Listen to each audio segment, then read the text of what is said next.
There are albums that sound good, and there are albums that define what great is. Blue Train isn't just a cornerstone of hard bop, it's a portal into the creative surge of a young John Coltrane on the edge of transcending bebop altogether. And in the Tone Poet Stereo, the Complete Masters Edition, Blue Note hasn't just reissued a classic, they've sculpted a love letter to Trane's brilliance. What we get here isn't just audiophile quality, it's musical truth laid bare and vivid, nuanced, and emotionally immediate. If you've ever wanted to feel Rudy Van Gelder's room, its texture, its energy, this is it. Check out links in the description if you'd like to grab this album. Stay on so we can discuss the musicianship, sound quality on this vinyl, and the archival quality artwork that's included. So let's talk musicianship. In 1957, Blue Train captured Coltrane in transition. No longer just a blazing tenor saxophonist, but a conceptual force.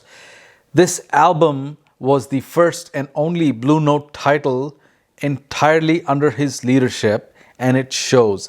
Coltrane brought a hand-picked ensemble of modernists. Lee Morgan on trumpet, Curtis Fuller on trombone, Kenny Drew on piano, Paul Chambers on bass, Philly Joe Jones on drums. Each player isn't just locked in, they sound inspired. Trane's compositions, particularly the title track and Moment's Notice, are harmonically rich yet driving, giving the horns a vehicle to soar and dive with urgency. Blue Train itself is a blues in name, but Coltrane stretches the form with modal flirtations and rhythmic drama. His solo, it's urgent, searching, confident. Morgan follows with a brash yet articulate run that perfectly captures the youthful fire he was known for. And then there's Curtis Fuller, sounding round, fluid, and subtly daring. He adds a burnished warmth to the mix. But it's Moment's Notice that really unveils Trane's complex melodic logic. His lines here are tumbling and intricate, yet always purposeful. This is a glimpse of the sheets of sound that would later define Giant Steps. Chambers and Jones as the rhythmic section never once lag behind. Their propulsion and elasticity give the solos both backbone and bounce. Even the ballads like I'm Old Fashioned show Coltrane's reverence for melody and tone. His phrasing, sweet, even tender, makes a case for saxophone as an extension of the human voice. Now it's sound quality time. Let's not mince words. The tone port version of this Complete Masters is the pressing that lets this album breathe in high definition. Kevin Gray's mastering from the original analog tapes preserves RVG's, Rudy Van Gelder's warm, focused engineering while removing some of the haze and compression that earlier reissues were known for. The stereo image is beautifully balanced, and while the panning reflects the typical late 50s RVG staging, there's a newfound depth here. Trane's tenor is rich with air and presence. It's never edgy or nasal. You can hear the reed vibrate and the breath behind the notes. The horns lock into the mix with definition. Morgan's trumpet sparkles with just the right bite, and Fuller's trombone feels tactile, very three-dimensional. The piano, often a casualty in Van Gelder's mixes, finally has clarity and body. And Paul Chambers' bass is rendered with woody resonance and attack. But perhaps the most stunning element is Philly Joe's cymbal work. Shimmering, articulate, and captured with delicacy. There are moments on this pressing where you feel the space between notes, the silence carrying as much tension as the music. This is not just a sonic upgrade, it's a reinvigoration of a masterpiece, I feel. A little about packaging and artwork. This repressing delivers an archival experience.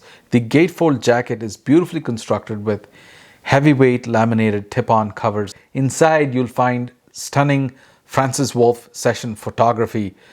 Some familiar, others previously never published. These black and white images capture the focus, the camaraderie of a studio moment frozen in time.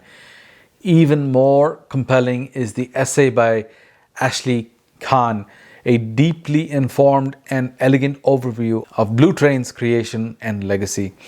Contextualizes Coltrane in jazz history with clarity and reverence, tracing the personal and professional crossroads that shaped this recording. His words are informative without being academic, offering just enough depth for both longtime fans and newcomers to appreciate. A little about the second LP that's included. It has alternative takes, fascinating windows into the spontaneity of the session. You hear different phrasings, varied rhythmic attacks, and in some cases, some exploratory solos. While not all are revelations, they offer a fly-on-the-wall experience of Train shaping his ideas on the fly.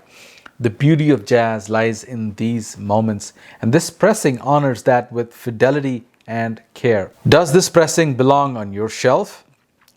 The Blue Train isn't just one of the most essential jazz albums ever recorded. It's a record of a transformation, and this edition brings that story to life with a level of sonic integrity and visual reverence few issues can claim.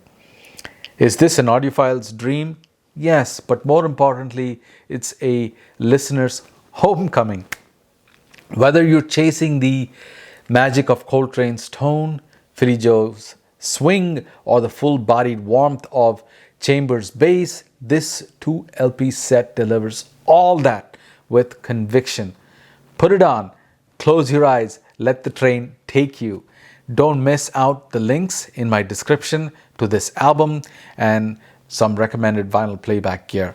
Check out my deep dives into the all analog remastered reissue of Coltrane's Lush Life and my record playlist covering the essential jazz and rock LPs.